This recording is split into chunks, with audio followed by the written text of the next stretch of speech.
pineal gland. Now, the pineal gland is a sort of rice to pea sized gland which is located in between the two hemispheres of the brain. And it's responsible for a number of very important processes in your body and your brain, not the least of which is the circadian rhythm and the regulation of your sleep hormones, so melatonin, serotonin, but also your circadian rhythm and things like that. Now, the very sort of widely debated topic is firstly what the pineal gland actually does and how it works, but secondly the idea that by being subjected or ingesting fluoride, which is contained in water, most toothpastes and various other things, that you're actually calcifying the pineal gland, meaning that you're making it less effective and sort of subdued. What the research seems to suggest is that yes, by ingesting fluoride, which is a neurotoxin, a toxin that's damaging to the brain, you calcify the pineal gland over time. And what that means is that for example, if you use fluoride toothpaste day and night, if you ingest water that contains fluoride, what happens is over time the pineal gland becomes calcified and phosphate crystals start forming around and on the pineal gland. It can interfere with your dreams. It can make dreaming, difficult. So we've got this thing, the pineal gland, and most of us have it calcified by phosphate crystals, meaning that most of us don't experience the profound dreams and sort of very life-changing almost dreams that you can get when the pineal gland is not calcified and when it's actually active and working properly.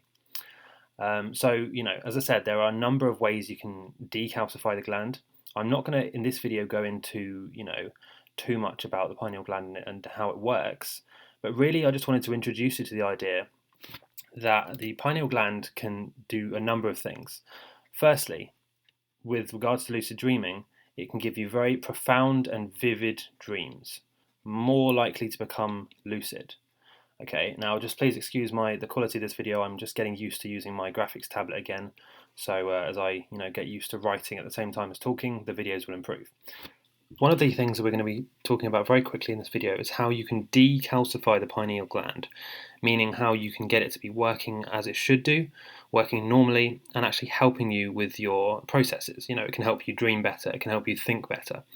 And really, a lot of the effects of the pineal gland, or the benefits, they sort of remain shrouded in a bit of mystery because we haven't really done that much research into it. All we know is that naturally the pineal gland does sort of help us keep in tune with nature. It helps us form sort of an alliance between our minds and our bodies, and it sort of promotes a synergistic approach, right? It makes you feel more in tune with nature and your body. So here's some basic ways that you can decalcify your pineal gland. Number one, filter your water. So when you, for example, if you have a normal shower and tap system, the chances are that there's no filter included in it. It just sort of gives you tap water from the default source, which normally contains fluoride. So there are a number of ways that you can get filters for these. You can either install them yourself or you can have someone come and fit them.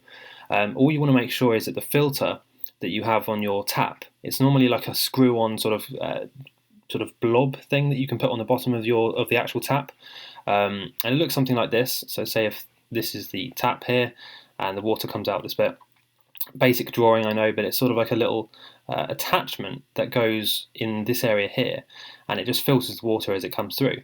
You can, if you want to spend a bit more money and get it a little bit more sort of higher quality of filtration, you can actually get a filter that works on the pipe level, so it will actually filter the water before it even enters the tap. And it's slightly bigger and it involves a bit more plumbing work here, but that's an option if you would like to do that. So the second thing is toothpaste.